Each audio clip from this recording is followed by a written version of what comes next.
place didn't have tie downs for Yeah. boats or anything. And it was like tiny and old and there was nowhere to get out. This is clearly like, this is proper. Not only does Salisbury State Reservation have a proper boat ramp, but the ramp is a 2-minute drive, 5-minute walk from a proper state campground. It also has 2 proper beaches, which is what most people come here for. Salisbury Beach stretches from the mouth of the Merrimack River all the way to the New Hampshire border. The southernmost stretch is part of the reservation and completely undeveloped except for bathhouses and lifeguard stations.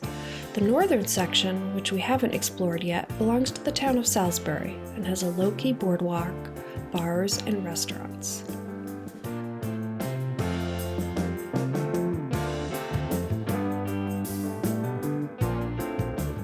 Then there's the wild strip of sand along the Merrimack, just before it empties into the Atlantic.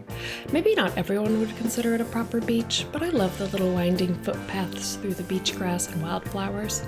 Those first couple days, the light had an eerie cast as the sun filtered through the particulates from the Canadian wildfire. Just past the southern mouth, the bottom lip, you could say, of the Merrimack River, is Plum Island, an 11-mile barrier island that is mostly protected wildlife habitat. We'd have loved to explore it, but leaving our boat anchored offshore feels a little advanced. With our luck, it would float away, leaving us stranded.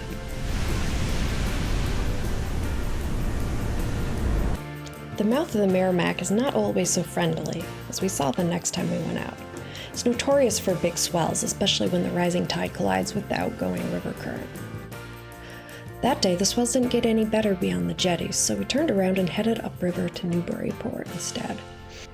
I fantasized that it would have looked much the same, approaching from the water a century ago, the white steeples rising behind the docks and the old brick factory buildings.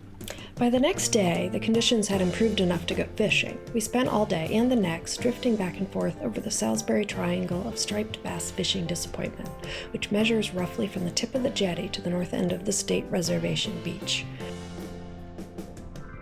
Beachgoers frolic in the surf and snooze under bright umbrellas, while a few hundred feet away, fishermen obsessively pursue 27 to 30-inch long stripers as if they were Moby Dick. We didn't catch one until our very last day, on our very last drift.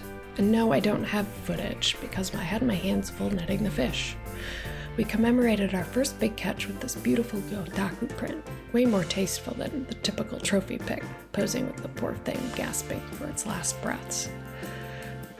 I do, however, have footage of Ben landing this little mackerel. People mostly use mackerel for bait, but they're underrated for eating, mild and flaky. Best of all, they have no scales, so they're easy to prep.